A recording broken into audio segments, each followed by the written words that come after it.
Assalamualaikum warahmatullahi wabarakatuh. Selamat pagi semuanya.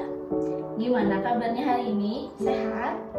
Alhamdulillah. Semoga kita selalu senantiasa diberikan kesehatan agar tetap semangat dalam menuntut ilmu. Udah pada sarapan pagi ini? Bagus. Jangan lupa sarapan ya, biar kita belajarnya fokus. Oke, sebelum masuk ke pembelajaran, alangkah baiknya kita memulai hari ini dengan berdoa terlebih dahulu agar diberikan kemudahan dan kelancaran dalam memahami materi hari ini. Berdoa menurut kepercayaannya masing-masing dipersilahkan. Berdoa selesai. Oke, sebelum ke pembahasan materi, Ibu mau ngecek dulu kehadirannya. Tolong dicek teman-temannya dan tidak hadir hari ini. Hadir semua? Wah, keren. Berarti belajarnya udah semangat ya. Nah, minggu yang lalu kan Ibu sudah mengingatkan materi apa yang akan kita bahas pada hari ini. Ada yang masih ingat? Iya, betul. Materinya tentang teks narasi. Ada yang udah tahu apa itu teks narasi? Baik, kalau begitu, sekarang kita masuk ke pembahasan materi ya. Yuk perhatikan materi yang akan Ibu jelaskan di salin dia yang Ibu tayangkan. Teks narasi. Apa saja yang akan kita bahas pada materi teks narasi? Yang pertama, kita akan bahas mengenai definisi atau pengertian dari teks narasi itu sendiri. Yang kedua, kita akan bahas mengenai unsur dan ciri-ciri dari teks narasi. Yang ketiga, kita akan bahas mengenai struktur serta unsur kebahasaan dari teks narasi. Dan yang terakhir, kita akan bahas mengenai jenis-jenis teks narasi.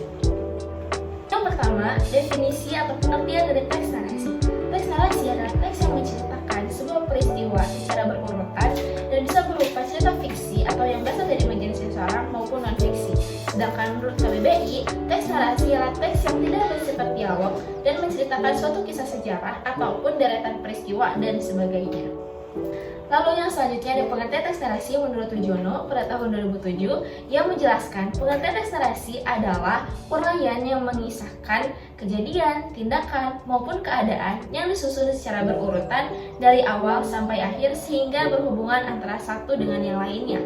Bahasa yang digunakan biasanya bersifat naratif, contohnya seperti roman, kisah, novel, biografi, ataupun cerpen. Lalu kita lanjut ke pembahasan yang kedua mengenai unsur dan ciri-ciri teks narasi.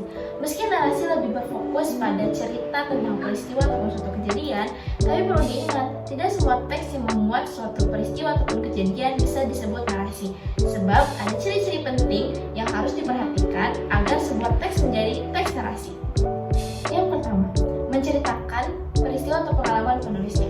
Yang kedua, kejadian atau peristiwa yang diceritakan merupakan kejadian yang benar-benar terjadi ataupun imajinasi atau bisa keduanya. Yang ketiga, berdasarkan pada konflik. Yang keempat, mempunyai nilai estetika. Dan yang kelima, harus disusun secara kronologis. Selain ciri-ciri yang sudah disebutkan, teks narasi juga harus memiliki unsur-unsur tertentu. Apa saja? Yang pertama tentunya harus mempunyai tema. Lalu yang kedua ada latar dan alur yang jelas. Lalu yang selanjutnya memiliki tokoh dan penokohan, dan yang terakhir ada sudut pandang. Oleh karena itu, pada sebuah teks narasi harus terdapat unsur dan ciri-ciri yang sudah tadi disebutkan. Lalu selanjutnya kita masuk ke pembahasan mengenai struktur dan unsur kebahasaan dalam teks narasi. Yang pertama ada struktur teks narasi. Struktur teks narasi dibagi ke dalam 4 bagian. Yang pertama ada pembuka atau yang disebut dengan orientasi. Biasanya berisi pengenalan bagian dalam cerita yang meliputi latar, tokoh, tema, dan alur. Yang kedua ada isi atau komplikasi, berisi konflik atau permasalahan yang dimulai dari awal hingga puncak permasalahan. Lalu yang ketiga, penutup atau resolusi. Biasanya berisi penyelesaian suatu permasalahan dalam cerita. Resolusi merupakan bagian penentu yang akan mengarahkan pada akhir cerita apakah berakhir dengan kebahagiaan atau kesedihan. Lalu yang keempat ada koda atau reorientasi, itu berisi pemuatan pesan moral dan amanat dari kisah yang diceritakan dan biasanya bersifat opsional. Selanjutnya mengenai unsur kebahasaan dalam teks narasi. Apa saja? Yang pertama menggunakan majas perumpamaan atau metafora. Lalu yang kedua ada menggunakan kata kerja transitif dan intransitif. Kata kerja transitif yaitu kata kerja yang memerlukan objek pada konteks kalimatnya.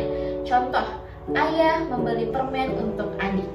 Lalu yang dimaksud dengan kata kerja intransitif yaitu kata kerja yang tidak memerlukan objek pada konteks kalimatnya. Contoh, ayah sedang mandi. Lalu yang ketiga ada menggunakan kata benda, sifat, rasa, ataupun klausa.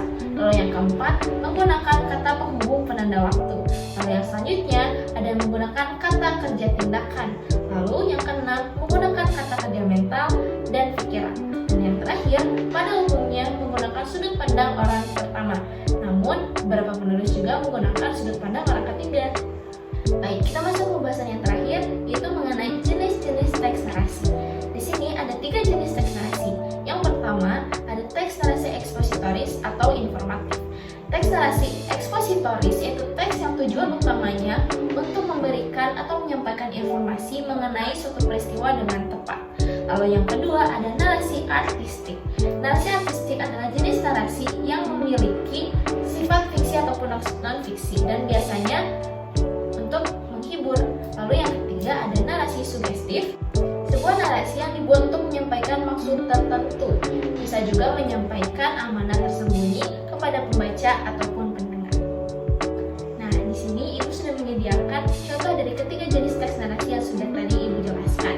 Kalian bisa baca dan telaah sendiri dan pahami lagi ya.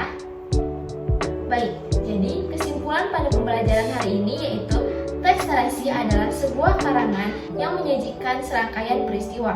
Karangan ini berusaha menyampaikan serangkaian kejadian berdasarkan urutan terjadinya atau secara kronologis dengan maksud memberi arti kepada sebuah atau serangkaian kejadian agar pembaca dapat memetik hikmah dari cerita itu.